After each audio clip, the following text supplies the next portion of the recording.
Now, not too long ago, Osee came in and absolutely destroyed the HDMI switcher market with their GoStream.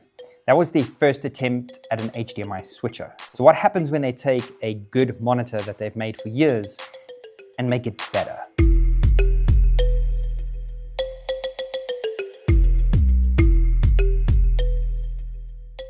Welcome back to the channel. Now, I have used and reviewed a bunch of field monitors for creators like yourself. And I do feel that I have some good knowledge on use case. I recently reviewed the Viltrox 6-inch monitor, great monitor. I've previously reviewed the Osee T7 as well. And honestly, the T7 you'll see in every monitor review that I do, I always compare everything to the T7. This is the old outgoing one, and it's now been replaced by the Osee G7 Pro. 3000 nits, 3000 nits, great display, not touchscreen, whole new display with touchscreen. Have they messed it up, or have they made another piece of tech for creators that they're gonna love? At $499, it's not exactly a cheap monitor, but it's extremely, extremely good. And there's a lot to talk about with this monitor, and I'm gonna break it up into 4 different sections. In the box, the build and the ports, the display, and the software. So in the box, you obviously get your display. You get a pretty long USB-C cable, which is used for camera control. Now, it is pretty long, and when I originally used it, I thought, why is this cable so long for a handheld rig? This is a bit overkill. But as you know, I do use my monitors on gimbals, and when you are not using camera control on the actual gimbal, it's pretty nice to have touchscreen camera control with this. And because it's so soft and pliable, it doesn't really affect the movement of your gimbal that much. You also get a power cable, so you can run this to DTAP, an Allen key, a nice swivel mount for the monitor, a spare power cap, as well as a user manual. Now, there is no sunshade. There was no sunshade for the T7. At 3000 nits, I don't think you need a sunshade. Osee does sell one if you want to, but I've used this monitor for years. That many years. I don't even know how long I've had this monitor, for that long. And I've never needed a sunshade at 3000 nits. I can promise you that. I do have to tell you this, and this is just typical Osee coming in and always delivering with customer service. But Osee has asked me to tell you that they do recommend that you always use an NPF battery. Now, if you are looking for all-day power and you want a DC option, they recommend using this battery. It's a dummy battery, and I'll leave a link for it in the description below as well. If you screenshot your purchase of that battery and you do have an Osee G7 Pro and you send that all through to Osee, they will actually refund you that $15 by sending you an Amazon gift card that you can use. So really nice for Osee, always looking out for their customers. The build and the ports. Now, the previous T7 was built like a tank. Solid, plastic was great. Didn't really show scratches, nice and solid. The new one even sounds more solid.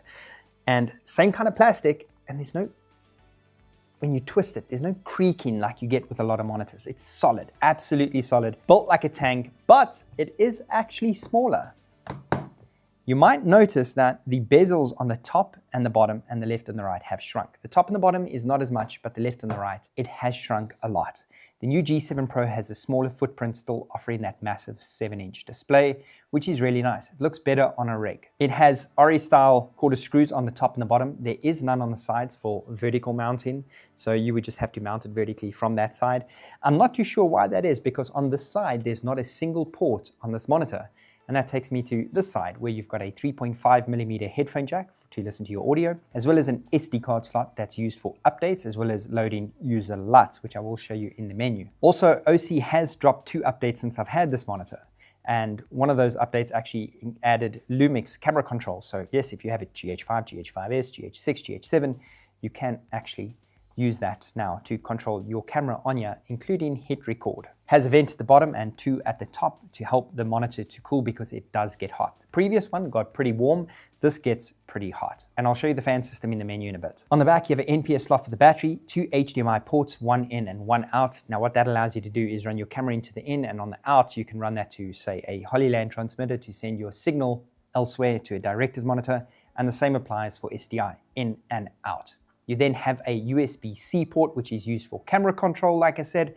However, what is really nice is if you do have a GH6 or GH7, which allows power to the camera. So obviously the camera control works on a GH5, GH5S and all of that.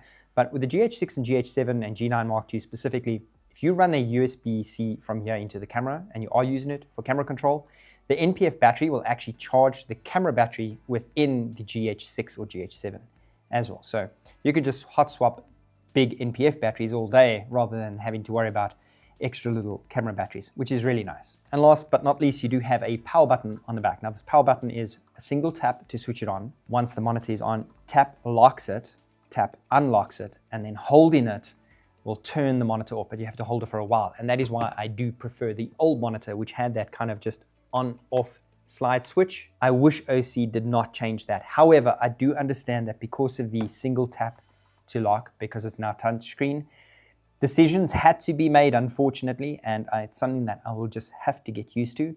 But if you like me and you're in the field a lot, you'll know that a button that slides on and off is just so much more convenient. The display. Now, before I tell you about the amazing display, I do want to tell you that if you do put this face down, you will not be scratching your display. Clearly, Osee has done this before. They've got a thin little bezel over here. So if you have got an HDMI cable plugged in the back and you do want to put this down and you're on set and you have a flat surface, you don't have to worry about your screen getting scratched because there is that little lip. The display is no longer what it was. It's now full touchscreen, and you would assume that that would eat the battery. However, Osee is promising better battery life. And I think the reason they've done that is because the touchscreen does use more battery. So I have used both of these and I don't get more battery out of this. They are exactly the same. So I think they've improved the battery life because of that touchscreen so that it didn't drain as much, because the battery lasted forever on here. So right now I can use them both and I don't see one of them depleting the battery faster than the other. The display is 10-bit. Yes, there's more color in this display. It is absolutely amazing. 178-degree viewing angle, and it has 360 ppi shoved in 7 inches, giving it that 1920 by 1080 display. So it does accept a 4K feed. What that means, because so many people get confused about this. So let's just get the record straight. A lot of field monitors say they are 4K monitors and people think it's 4K resolution. It just means that it accepts 4K from the camera into here via HDMI. A lot of cameras, unlike LUMIX, when you're recording 4K internally, you cannot send HD out via the HDMI port. It will automatically send 4K out. LUMIX does allow you to change that, and some cameras do, yes.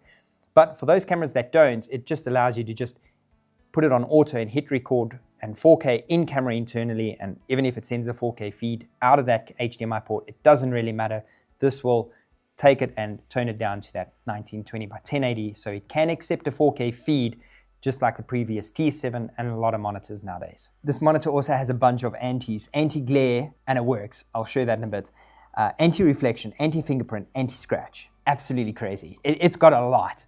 It's 1,300 to 1 contrast ratio, and you're going to see them side by side. That's more than this 1,000 to 1 contrast ratio that the T7 had. It's also 60 Hertz. There's so much going on. Osee has got this 22-bit internal processing, which they say gives you 18 stops of dynamic range. And because it is 3,000 nits, this is technically an HDR monitor. This is about as super cool HDR as you want to go. But what's important to me is they've changed the display and they've added a lot. But if it's not better than the T7, what is the point? And that is what I'm going to show you in a side-by-side right after I tell you about Soundstripe, who is the sponsor of today's video. Now, I've been using Soundstripe for years. I love Soundstripe. I don't know how long it's been, but I get licensed music for my clients to use on social media, TV, on their pro plan. I've got sound effects. You can get stock footage. There is so much going on Soundstripe to offer creators. And their new AI song editing is absolutely amazing. I actually did a full video on the AI song editing. I'll link it up here. Very, very cool. Basically, drag and drop the best parts of a song. You want just a piece of the intro and a piece of the beat drop and the chorus and the end. It mashes it up into that little edit that you want. So you don't have to go and customize, 30, 40-second edits just for your customers' reel. Soundstripe's AI can do that for you. I will leave a link in the description below where you can head over there and check it out. It is soundstripe.com/rich. Soundstripe will hook you up. But for now, let's get to the side-by-side in the real world. You can see that the T7 to the new G7 Pro is not even in the same class. They are both equally bright, and I do agree that it is 3,000 nits versus 3,000 nits. But the contrast ratio is pretty evident, but I think the biggest thing is the anti-reflection and anti-glare. You can see there is a huge difference. You can just see that the G7 Pro looks clearer, more contrasty, more real. Don't know how they've created this magic, because honestly, I thought the T7 was the best thing ever, and they've just made it better. I actually noticed something now. and I can actually show you this reflection glare thing, how crazy it is. So if I tilt this monitor at a specific angle to the camera, you're going to see that softbox there.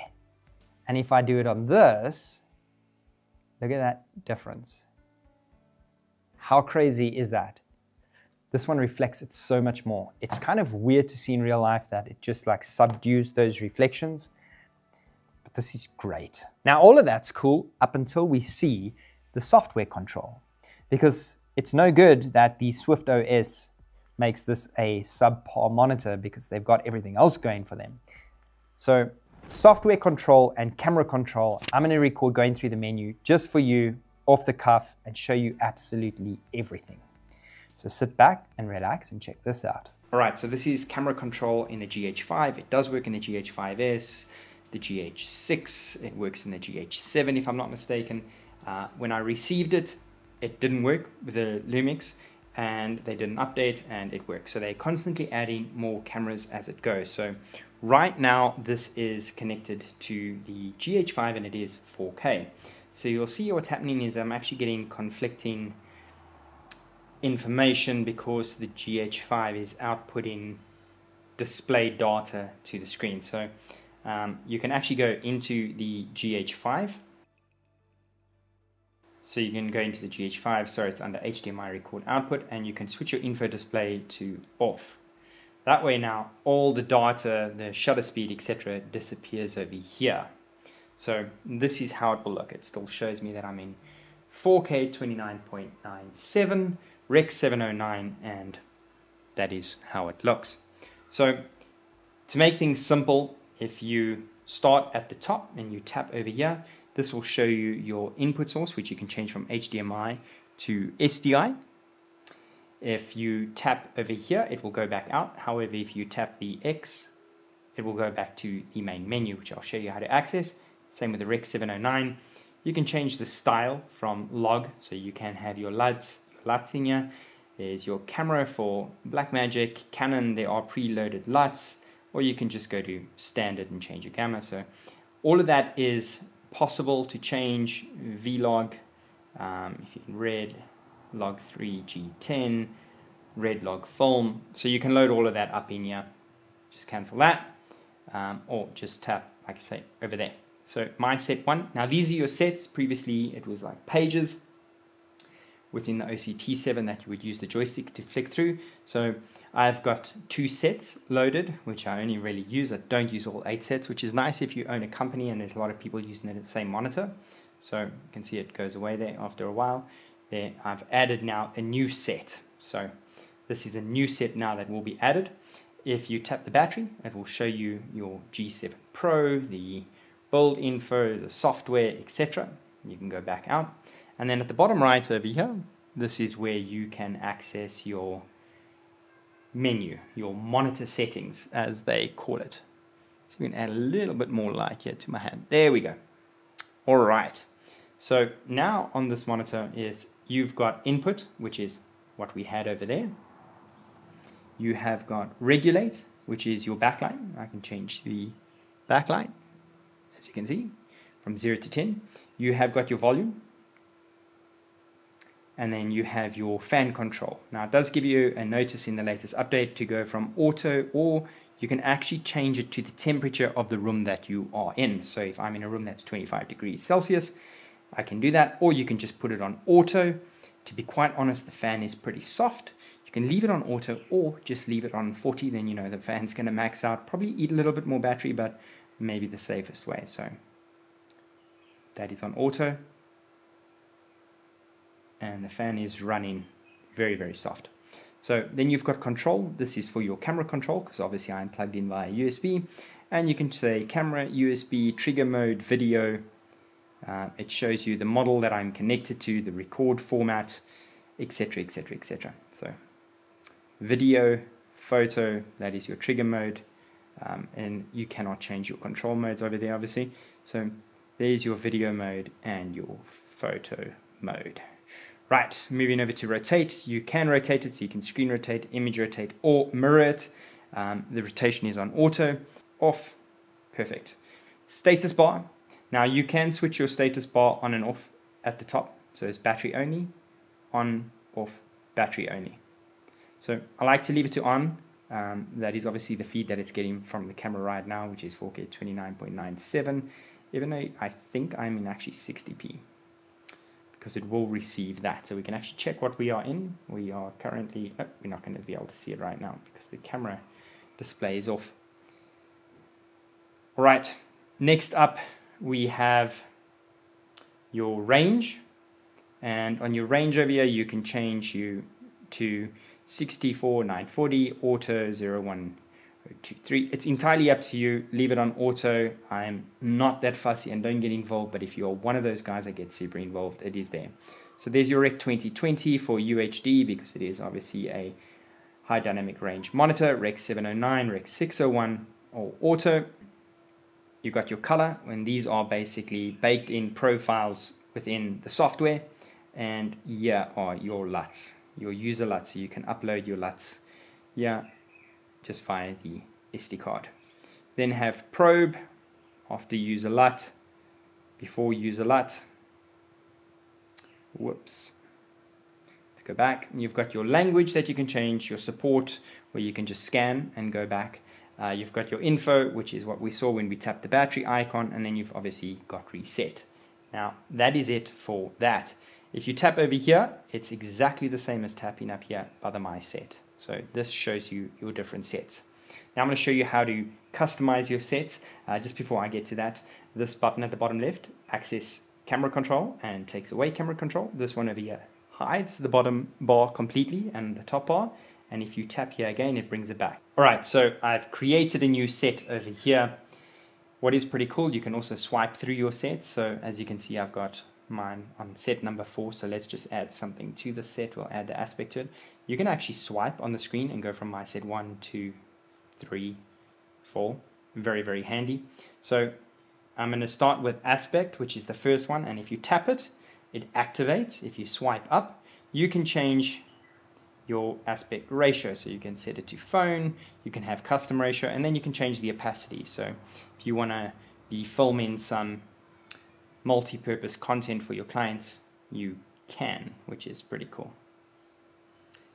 And switch that off. We can add safe marker. There's your safe markers, which are customizable as well. Switch that off. Let's add another one, and we're going to go with the center marker. As you can see, the center marker over there, we can change the style of it. As you can see now, things are starting to get quite full up here at the bottom. Here's your crosshatch, which is also quite cool. You can change the lines 2x2, 3x3, 4x4, 5x5, 9x9, depending on how crazy you want to go. Toggle it on and off, swipe down. Now, because this is getting quite full and we're going to go to anamorphic in a bit, I'm going to show you how to delete these. There is 2 ways. So what you can do over here is we can switch that off, and we're going to delete this one. We're going to hold it and hit delete, delete. Or what you can do is when you swipe up and you are on that one, you can just hit delete over there and swipe up over there and hit delete. So as you can see, there are 2 ways to delete it. Right, we're going to go anamorphic.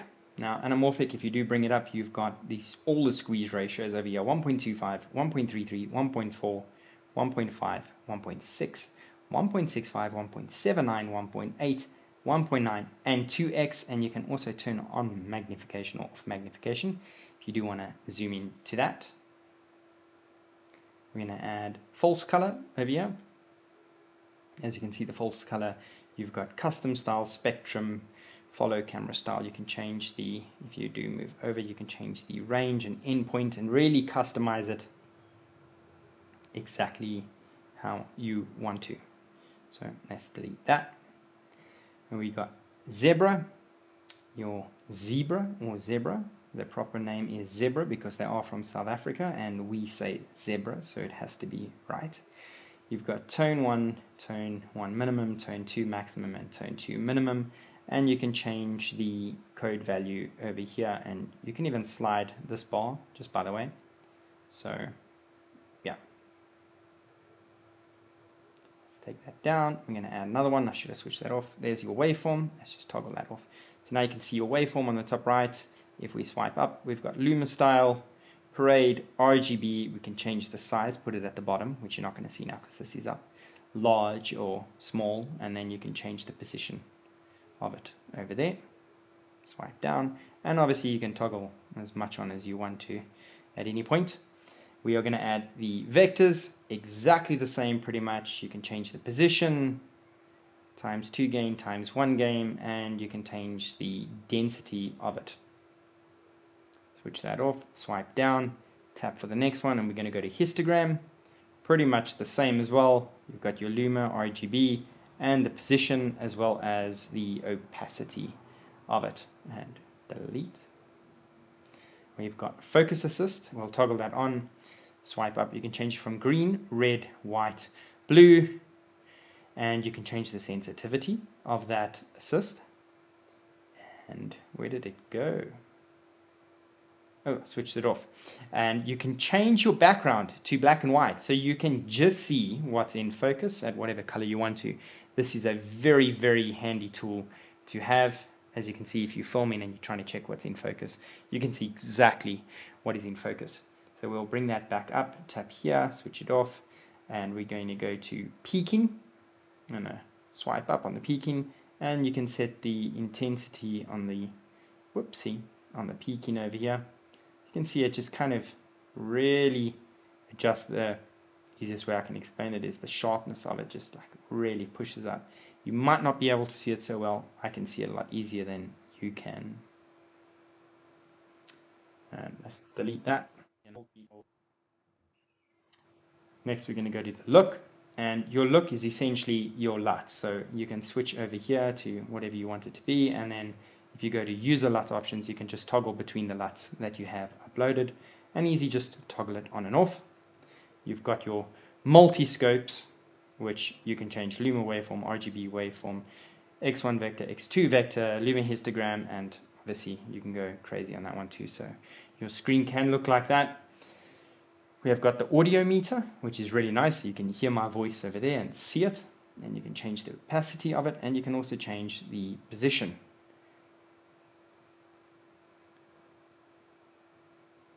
Next, we have time code. So here's your time code, which is not going to work because I have no time coder over here. So that is that. Tapping over here takes it away, there brings it back. And the nice thing is with the sets, this is saved in the set. I can just go here and add another set. It always saves in the set. So whatever you do on that set, when you power it off, it just immediately saves. It's constantly saving itself to how you have it. Very, very nice. Now I'm going to get into camera control. Now I do have a manual lens on here, so I'm going to show you anyway, except I won't be able to change the iris, but the iris does work exactly the same. So once your camera is connected via USB-C, this little icon will pop up and you tap it. Now I can just run like this completely. You can see I've got the Panasonic GH5, 4K 60, 150 megabits, MOV, manual focus, and if I tap the first one, you will see that you can adjust the shutter. Now, I have spoken to Osee about this, and let me know in the comments what you guys think, but I personally think that this goes the wrong way. When I push down, I want to go closer to 0, and when I push up, I want to go closer to 1000 on the shutter, or whatever it may be. Just in my brain, going down makes me closer to 0, and going up goes higher in the number. Down in number, up in number. Makes a lot more sense for me. Let me know what you think. I have spoken to Osee, and hopefully they do change it for my own sanity. Normally I'd just be able to tap here on the iris and just change the f-stop. It works exactly the same. Up goes down in number. If I hit record, it will actually start recording, as you can see, and tap record and goes off. What's really, really nice about this is, as you can see, that red square appears right around here. Now on the GH6, that actually happens. This is the GH5, which doesn't have a red square. So this is the monitor software actually creating that red square around here, which is a huge bonus because I got massively used to this on the GH6, and the GH5 doesn't have it. So it's great that the monitor has it. ISO exactly the same. Going down goes up in number, and I can change the ISO accordingly. White balance, I can change the white balance. For some reason, I can't change my white balance. I think it's something that I must have done in my camera. And if I tap over here, it goes away. As you can see, there it goes away. And then I can bring up the bottom icon. So this button at the bottom corner toggles those two icons, and the one just takes it away, as you can see. What is really cool is you can actually just pinch and zoom and move it around. So if you are wanting to check focus, just because, so let's just pinch in and go to the RX lens, and now I'm going to adjust the focus manually.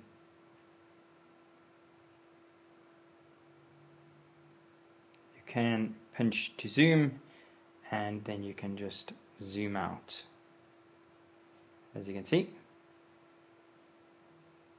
Pinch to zoom, and then move it around. Takes a little bit of getting used to, but you do get used to it eventually. I decided to put a lens on that I can change the aperture for you, as you can see, just to kind of show you that it can be done, because just now someone decides that you cannot do it. So yes, you can. There you can see I'm changing the aperture 3.2, 3.5, 4. I went to 4.1, which is weird. 4.5, 5. As you can see, you can change the aperture. Now, only on some cameras can you do touch to focus, so I believe it's not available on the LUMIX. If you want to tap on the screen and focus over there, so that you can't do. It shows here that it doesn't work. Perhaps there is a setting in the GH5 or the LUMIX series that allows tap to focus, but as far as I'm aware, it cannot be done on the GH5 or the GH6. Now there is one thing that I didn't show you, and that is that you can lift the brightness up and down by moving your finger on the left-hand side of the screen and up and down on the right for the volume. And the reason that I didn't show you that is with the latest update that was sent through to me, it only works for the volume. The left-hand side has somehow been disabled. I think it's a bug in the update, and they're obviously going to fix that, because in the previous updates, prior to the original software and the first update, it did work. So I think it's just the update that I've got that's disabled it. I have let Osee know, so they will be fixing that. So don't worry about it, but I do want to tell you that, because if you know Osee, you know these guys are on the ball and they fix it. The verdict. So the real question here is this monitor worth it? Is it the best monitor that I have used? Hands down. The T7, I compared every review that I did to the T7. This was the benchmark. This was the icon, the Michael Jackson of pop. And right now the G7 Pro has taken that throne. It is way better than the previous T7. You still got the 3000 nits of brightness, and I think there's a lot of you that's asking, if I own a T7, is it worth me upgrading? To be honest, if you want the camera control, yes. If you don't need the camera control, you could see this in the sun anyway. At 3000 nits, this was more than bright enough. The anti-glare and anti-reflection that this offers still with the 3000 nits and the cooler, smaller footprint is definitely going to entice a lot of buyers. But I would say this, if you do own one of these and you do have two cameras or rigs, I would definitely buy this as your upgrade monitor and retire this one to your second cam. So that's what I'm going to be doing. I'm definitely not getting rid of my T7 because I love it way too much. And this will be second cam and this will be first cam. Absolutely love them. So I will leave a link in the description below where you can head over and check out the Osee G7 Pro. That's it from me. If you have any questions, please let me know. Wherever you are in the world, have a good day, good evening, good night. Goodbye.